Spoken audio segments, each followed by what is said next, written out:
सुबह 11 बजे रत्ना ने मुझे झंझोड़ कर जगाया। उठने का इरादा नहीं है, दिन भर सोए रहोगे क्या? उसने कहा। नंदनी वापस आ गई है या नहीं? मैंने आंखें खुलते ही सबसे पहले नंदनी के बारे में पूछा। वो सुबह 7 बजे आ गई थी, इस वक्त अपने दफ्तर में है, रत्ना ने जवाब दिया। जाग जाने के बाद देर तक पलंग पर करवटें बदलता रहा।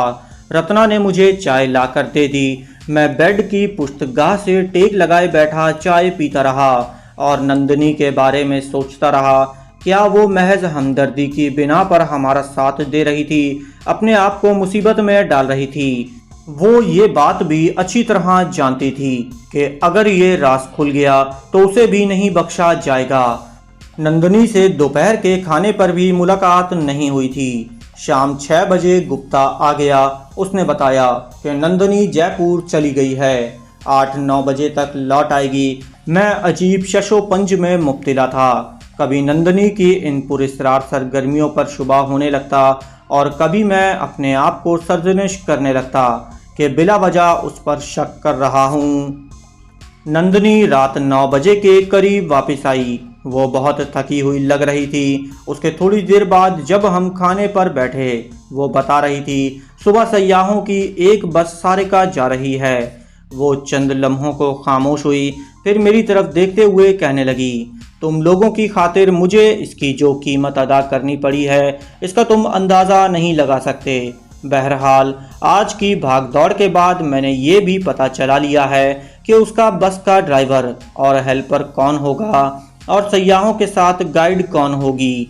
वो एक बार फिर खामोश हो गई और चंद लम्हों बाद बोली, ये तुम लोगों की खुशकिस्मती है कि गाइड की हैसियत से शशावरी का इंतखाब किया गया है। ड्राइवर और हेल्पर को आमादा करने के लिए मुझे खासे पापड़ बेलने पड़े थे। दोनों से 10-10 हज़ार रुपये में बात हुई है।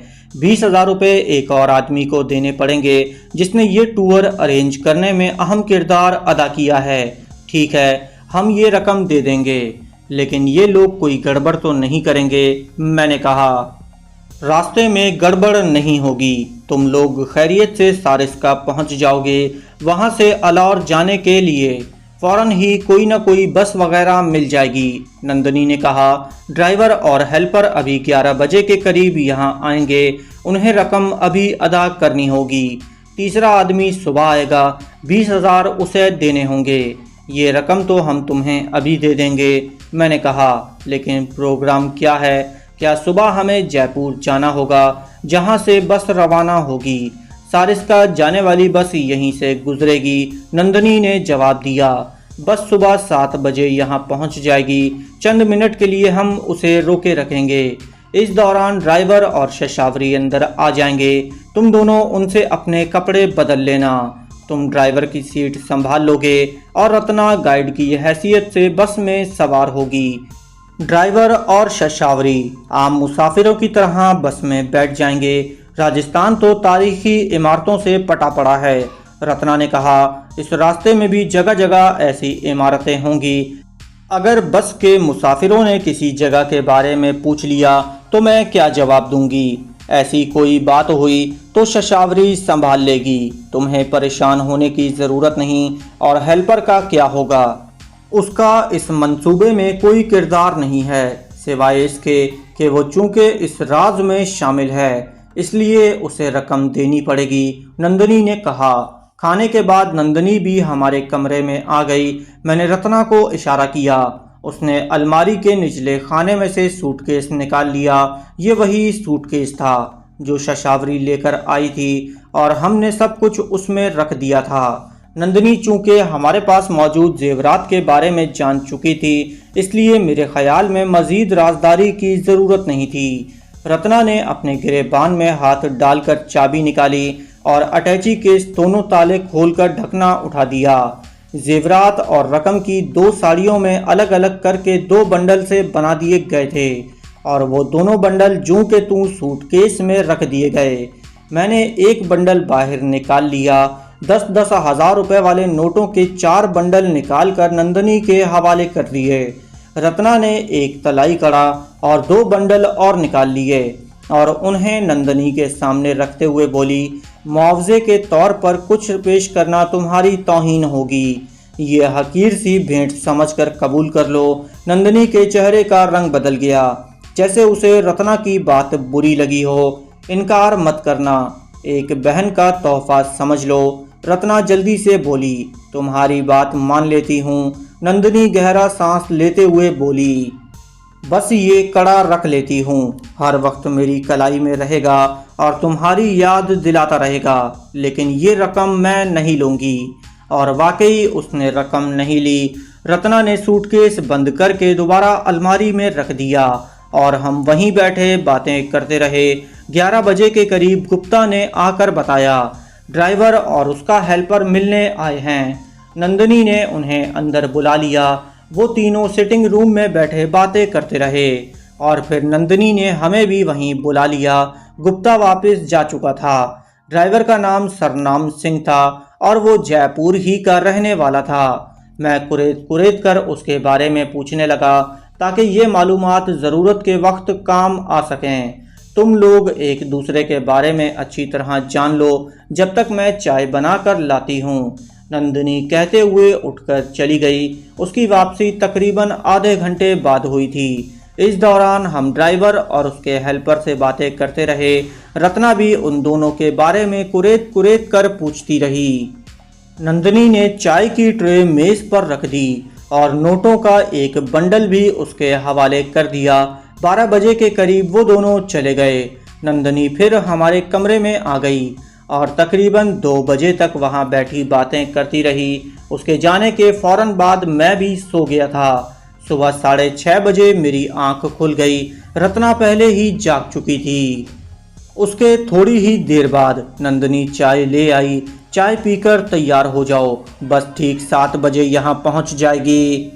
उसने हम दोनों के हाथों में एक एक कप दे दिया और एक कप खुद लेकर कुर्सी पर बैठ गई।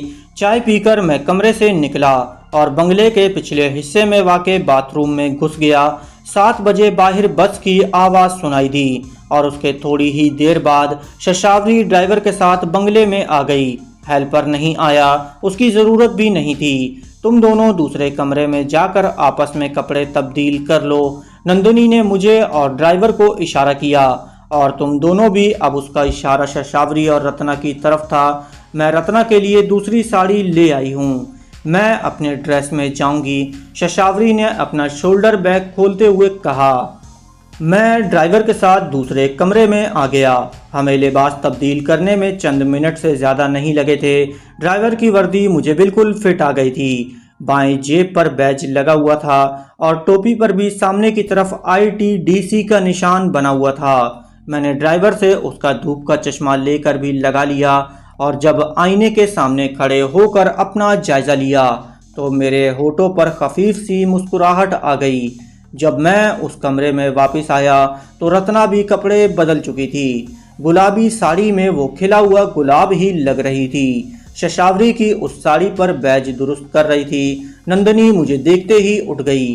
अब चल पड़ो, ज़्यादा देर मुनासिब नहीं है, वो बोली, और अपना सामान ले लो, यहाँ कुछ भूल मत जाना। रत्ना ने अलमारी में से सूटकेस निकाल लिया और हम लोग बंगले से बाहर आ गए।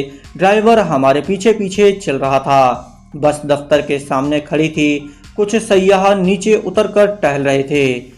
इस एयर कंडीशन बस में 40 सयाह थे जो सबके सब गैर मुल्की थे। किसी के पास स्टिल कैमरा था और किसी के पास मूवी कैमरा। हेल्पर भी बस के बाहर खड़ा था। उसने आगे बढ़कर रत्ना के हाथ से अटैची केस लेकर छत पर टूरिस्टों के सामान के साथ रख दिया। तमाम टूरिस्ट भी बस में बैठ गए। मैंने ड्राइविंग सीट संभाल ली और अल्लाह का नाम लेते हुए इंजन स्टार्ट कर दिया। मुझे दूसरी मर्तबा बस चलाने का मौका मिला था। पहली मर्तबा जब हम माउंट अब्बू से फरार हुए थे उस वक्त भी बारिश हो रही थी। पहाड़ी इलाकों में बारिश के मौसम में बस चलाना बहुत ख़तरनाक होता है, लेकिन मैं बड़ी होशियारी से उन खतरनाक रास्तों पर बस चलाता हुआ जोधपुर तक ले गया था और अब दूसरी मर्तबा ये बस चला रहा था। नंदिनी के बंगले में कपड़े बदलने के दौरान ड्राइवर ने मुझे बता दिया था कि जयपुर से निकलते ही चेक पोस्ट पर मुसाफिरों को चेक किया गया था। आगे अगरचे चेकिंग की तवक्को नहीं थी। मगर उस इम्कान को भी रद्द नहीं किया जा सकता था कि किसी जगह बस को रोक लिया जाए। हेल्पर दरवाजे के करीब वाली सीट पर बैठा हुआ था, जबकि रत्ना, शशावरी और ड्राइवर मेरे पीछे वाली सीट पर बैठे थे। बस में तमाम सैयाह यूरोपियन थे, उनमें कोई भी उर्दू समझने वाला नहीं था, इसलिए ड्राइवर सरनाम सिंह बड़े इत्मीनान से मुझे रास्ते के बारे में हिदायत देता जा रहा था। बस अंबर से निकलकर दिल्ली की तरफ जाने वाली नेशनल हाईवे नंबर 8 पर आ गई। मैंने रफ्तार बढ़ा दी। आगे वीराना था, मगर सड़क वीरान नहीं थी। ट्रैफिक की आमदोरफ्त जारी थी। बास गाड़ियां बहुत तेज रफ्तारी से हमें ओवरटेक करके आगे निकल रही थी। सामने से आने वाली गाड़ियों की रफ्तार भी खासी तेज थी। मैं बहुत मोहतात होकर बस चला रहा था। सामने से किसी गाड़ी को आते देखकर बस को ट्रक के बिल्कुल किनारे पर ले लेता। तकरीबन 1.5 घंटे के सफ़र के बाद सामने दरख्तों के कुछ झुंड दिखाई देने लगे। जैसे जैसे फासला तय हो रहा था, मंजर वाज़े होता जा रहा था। मेरा ख्याल था वहाँ कोई छोटी सी झील थी जहाँ आबादी ज़रूर होगी। मेरा अंदाज़ा इस हद तक तो दुरुस्त निकला कि वहाँ एक छोटी सी झील थी, मगर आबादी ऐसी नहीं थी जिसे गांव या बस्ती का नाम दिया जा सके। 2-3 ढाबा टाइप की दुकानें और ऐसे रेस्टोरेंट थे जिनके सामने लकड़ी के बेंच और चारपाइयाँ बिछी हुई थीं। सड़क के दूसरी तरफ काफ़ी दूर हटकर कुछ खंडरात नज़र आ रहे थे। मेरा ख्याल है कुछ अरसा पहले यहाँ आबादी रही होगी, फिर किसी वजह से वो बस्ती वीरान हो गई और इमारतें खंडरों में तब्दील हो गईं, और उन खंडरों ही की वजह से यहाँ पर ये चंद ढाबे और रेस्टोरेंट्स बन गए थे। इस शाहरा पर सफ़र करने वाले चाय या खाने वगैरह के लिए यहाँ कुछ देर के लिए रुक जाते होंगे। बाईं तरफ वाले होटल के सामने बस रोक लेना भाया। मेरे पीछे बैठे हुए ड्राइवर ने कहा, यहाँ 5-10 मिनट रुकेंगे, चाय वाय पियेंगे। शशावरी देवी टूरिस्टों को इन खंडरों के बारे में बताएंगी, फिर आगे चलेंगे। मैं उन खंडरों की तरफ देखा। वो खंडरात एक टीले पर थे और कम से कम 2 इमारतें ऐसी थीं जिनके बारे में कोई बात कही जा सकती थी। वो यकीनन किसी ज़माने में इस इलाके के राजाओं के महल रहे होंगे। ढाबों और रेस्तोरानों के सामने एक जीप और 2-3 कारें भी खड़ी थीं। कुछ लोग बेंचों और चारपाइयों पर बैठे हुए थे। मैंने ड्राइवर के बताए हुए रेस्टोरेंट के सामने बस रोक ली और इस वक्त दिल्ली की तरफ से आने वाली एक बस सामने वाले एक रेस्टोरेंट के सामने रुकी थी। तकरीबन आधा घंटा रुकने के बाद हम आगे रवाना हो गए। चंद किलोमीटर फासला तय करने के बाद नेशनल हाईवे छोड़कर हम एक और सड़क पर मुड़ गए। ये सड़क सारिस्का से होती हुई अलौर तक चली गई थी। अलौर से आगरा, दिल्ली और दूसरी सिमतों में सड़कें निकलती थीं। अलौर एक बड़ा रेलवे स्टेशन भी था जहां से दिल्ली, जयपुर और आगरा के लिए ट्रेन भी मिल सकती थी। सारिस्का तक पहुंचने में मजीद 1 घंटा लग गया। इस तरफ घने जंगल थे। सारिस्का जंगल के किनारे पर दरमियाने दर्जे का कस्बा था जहां चंद कदीम इमारतें भी थीं जिनका शुमार आसारे कदीमा में होता था। टूरिज्म का दफ्तर कस्बे से ज़रा हटकर था।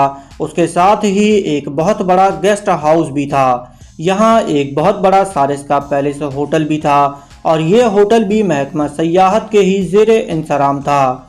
मेरे पीछे बैठा हुआ सरनाम सिंह मुझे रास्ता बताता रहा और टूरिस्ट ऑफिस के सामने पहुंचकर मैंने बस रोक ली और इंजन बंद कर दिया। जब मैं बस का दरवाज़ा खोलकर नीचे उतर रहा था तो ठीक उस वक्त दफ्तर के दरवाजे से भी एक भारी भरकम आदमी बाहर निकला था। उसकी उम्र 45 और 50 के दरमियान रही होगी। सर दरमियान से बिल्कुल गंजा था और दाएं बाएं और पीछे की तरफ गिरे बालों की एक झालर सी रह गई थी। उसकी आंखें चेहरे के लिहाज से बहुत छोटी थीं और अजीब सी लग रही थीं। मेरी तरफ देखते हुए चेहरे पर उलझन के तासुरात उभर आए थे। उसे एक नज़र देखते ही मैंने अंदाज़ा लगा लिया था कि वो कोई अच्छा आदमी नहीं था। सरनाम सिंह और शशावरी वगैरह भी नीचे उतर आए। हेल्पर ने बस के छत से सयाहों का सामान उतारना शुरू कर दिया। किसी भी टूरिस्ट का सामान एक बैग में से ज़्यादा नहीं था। सुबह पैदल सफ़र के दौरान आसानी से कंधे पर लादा जा सकता था। शशावरी और सरनाम सिंह बरामदे में उस मोटे आदमी के पास चले गए। मैं भी उनके पीछे ही था। सरनाम सिंह ने उसका तारुफ कराया। वो भी इस ऑफिस का मैनेजर अमरेश था। मेरे बारे में सरनाम सिंह ने सिर्फ इतना बताया कि मैं महकमा सयाहत का ड्राइवर हूँ और पहली मर्तबा इस तरफ आया हूँ। इस दौरान रत्ना भी अपना सूटकेस लेकर आ गई। अमरेश अब भी हम दोनों को घूरती हुई नज़रों से देख रहा था। हम गेस्ट हाउस में आ गए, जहां स्टाफ के लिए भी 2-3 कमरे मखसूस थे। टूरिस्टों में से कुछ गेस्ट हाउस में आ गए थे और दीगर को सारिस्का पैलेस होटल की तरफ भेज दिया गया था। मैं और रत्ना शशावरी के साथ एक कमरे में आ गए। शशावरी तो अपने ड्रेस में ही रही, अलबत्ता मैंने और रत्ना ने फौरन ही कपड़े बदल लिए थे। तुम लोग कमरे में ही रुको, मैं मालूम करके आती हूँ कि अलौर की तरफ कोई गाड़ी जाने वाली है या नहीं। शशावरी कहते हुए बाहर चली गई। उसकी वापसी तकरीबन 10 मिनट बाद हुई थी। वो खासी बदहवास हो रही थी, आंखों में वहशत सी भरी हुई थी। क्या हुआ, खैरियत? मैंने उलझी हुई निगाहों से उसकी तरफ देखा। मेरी छठी हिस्स किसी गड़बड़ का एहसास दिलाने लगी। गजब हो गया, शशावरी ने सरगोशियाना लहजे में कहा और कमरे का दरवाज़ा बंद कर दिया। अंबर में नंदनी को पकड़ लिया गया है। उसने एतराफ़ कर लिया है कि तुम दोनों उसके पास ठहरे हुए थे और आज सुबह सयाहों की बस में सारिस्का चले गए हो। ओह, मेरे मुंह से बेइख्तियार निकला। तुम्हें कैसे पता चला? दोस्तों, इस किस्त का इख्तिताम यहीं किया जाता है। जाने से पहले इस वीडियो को लाइक कीजिए, चैनल को सब्सक्राइब कीजिए। इंशाल्लाह आपसे अगली किस्त में मुलाकात होगी। जब तक अपना और अपने इस चैनल का ख्याल रखिएगा। अल्लाह हाफिज़।